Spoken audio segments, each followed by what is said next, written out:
आपका स्वागत है आपके अपने YouTube चैनल अद्भुत ज्ञान गंगा पर। शादीशुदा लोगों के लिए एक बड़ी सीख। पति ने पत्नी को किसी बात पर 3 थप्पड़ जड़ दिए। पत्नी ने इसके जवाब में अपना सैंडल पति की तरफ फेंका। सैंडल का एक सिरा पति के सिर को छूता हुआ निकल गया। मामला रफा दफा हो भी जाता, लेकिन पति ने इसे अपनी तौहीन समझी। रिश्तेदारों ने मामला और पेचीदा बना दिया। ना सिर्फ पेचीदा बल्कि संगीन। सब रिश्तेदारों ने इसे खानदान की नाक कटना कहा। यह भी कहा कि पति को सैंडल मारने वाली औरत ना वफादार होती है ना पतिव्रता। लड़के ने लड़की के बारे में और लड़की ने लड़के के बारे में कई असुविधाजनक बातें कही। मुकदमा दर्ज कराया। पति ने पत्नी की चरित्रहीनता का तो पत्नी ने दहेज उत्पीड़न का मामला दर्ज कराया। 6 साल तक शादीशुदा जीवन बिताने और एक बच्ची के माता पिता होने के बाद आज दोनों में तलाक हो गया। पति पत्नी के हाथ में तलाक के कागजों की प्रति थी। दोनों चुप थे, दोनों शांत, दोनों निर्विकार। मुकदमा 2 साल तक चला था। अंत में वही हुआ जो सब चाहते थे, यानी तलाक। ये महज इत्तेफाक ही था कि दोनों पक्षों के रिश्तेदार एक ही टी स्टॉल पर बैठे और कोल्ड ड्रिंक्स लिया।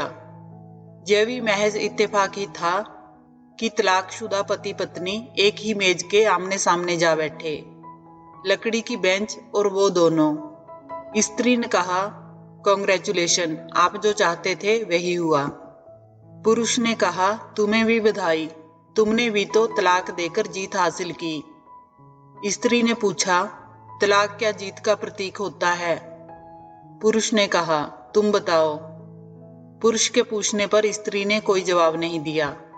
वो चुपचाप बैठी रही। फिर बोली, तुमने मुझे चरित्रहीन कहा था। अच्छा हुआ अब तुम्हारा चरित्रहीन स्त्री से पीछा छूटा। पुरुष बोला, वो मेरी गलती थी, मुझे ऐसा नहीं करना चाहिए था। स्त्री ने कहा, मैंने बहुत मानसिक तनाव झेली है।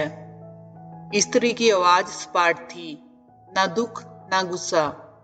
पुरुष ने कहा, जानता हूं। पुरुष इसी हथियार से स्त्री पर वार करता है, जो स्त्री के मन और आत्मा को लहूलुहान कर देता है।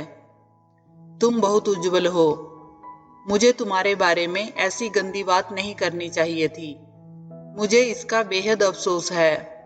स्त्री चुप रही। उसने एक बार पुरुष को देखा। कुछ पल चुप रहने के बाद पुरुष ने गहरी सांस ली और कहा, तुमने भी तो मुझे दहेज का लोभी कहा था। गलत कहा था। पुरुष की ओर देखती हुई स्त्री बोली। कुछ देर चुप रही, फिर बोली, मैं कोई और आरोप लगाती, लेकिन मैं नहीं। तभी इतनी देर में प्लास्टिक के कप में चाय आ गई। स्त्री ने चाय उठाई। जरा सी चाय छलकी। गर्म चाय स्त्री के हाथ पर गिरी। स्त्री की आवाज निकली। पुरुष के गले में उसी क्षण ओह की आवाज निकली। स्त्री ने पुरुष को देखा। पुरुष स्त्री को देखे जा रहा था। तुम्हारा कमर दर्द कैसा है? ऐसा ही है, कभी बॉब ब्राउन तो कभी कॉम्बी फ्लेम। स्त्री ने बात खत्म करनी चाही। तुम एक्सरसाइज भी तो नहीं करती, पुरुष ने कहा।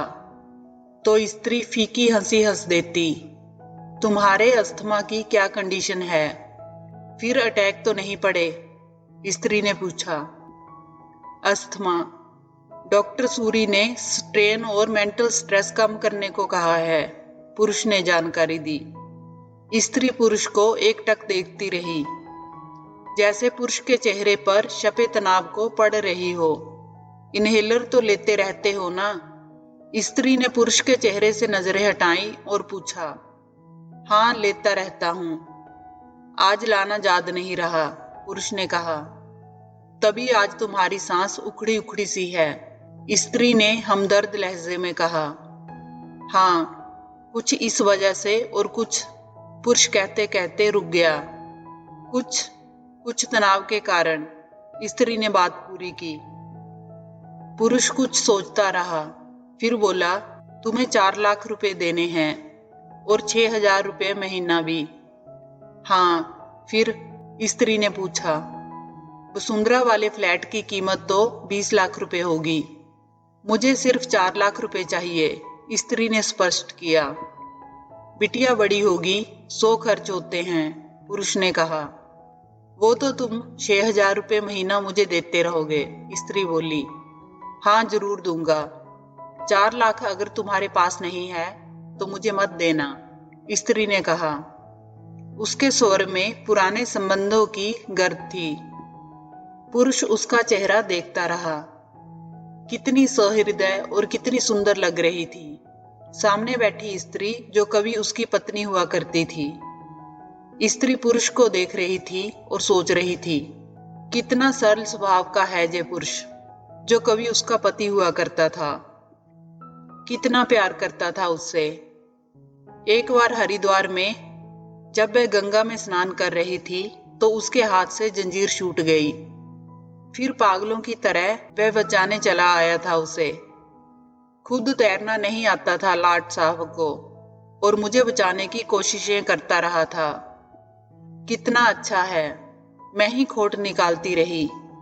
पुरुष एकटक स्त्री को देख रहा था और सोच रहा था, कितना ध्यान रखती थी। स्टीम के लिए पानी उबालकर जग में डाल देती थी। उसके लिए हमेशा इनहेलर खरीद कर लाती। सेरेटाइड एक्यूहेलर बहुत महंगा था। हर महीने कंजूसी करती, पैसे बचाती और एक्यूहेलर खरीद लाती। दूसरों की बीमारी की कौन परवाह करता है, ये करती थी परवाह। कभी जाहिर भी नहीं होने देती थी। कितनी संवेदना थी इसमें। मैं अपनी मर्दानगी के नशे में रहा। काश जो मैं इसके जज्बे को समझ पाता।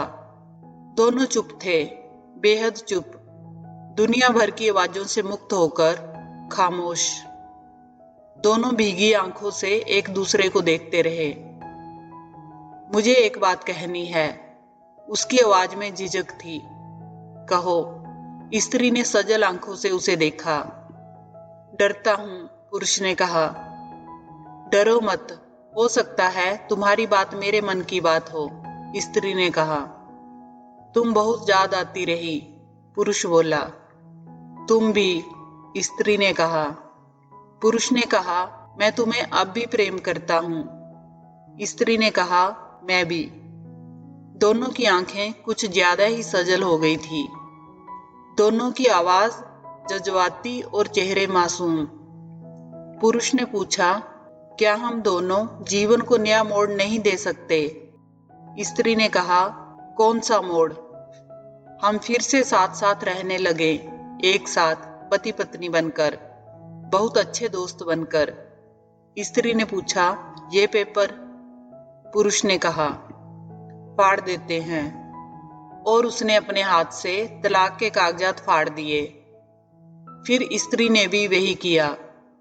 दोनों उठ खड़े हुए, एक दूसरे के हाथ में हाथ डालकर मुस्कुराए।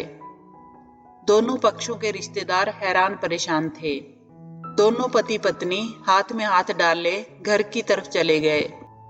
घर जो सिर्फ और सिर्फ पति पत्नी का था। पति पत्नी में प्यार और तकरार एक ही सिक्के के दो पहलू हैं। जरा सी बात पर कोई ऐसा फैसला ना लें कि आपको जिंदगी भर अफसोस हो। अगर आपको ये कहानी अच्छी लगी हो तो वीडियो को लाइक करें, चैनल को सब्सक्राइब करें। कहानी को अंत तक सुनने के लिए आपका धन्यवाद।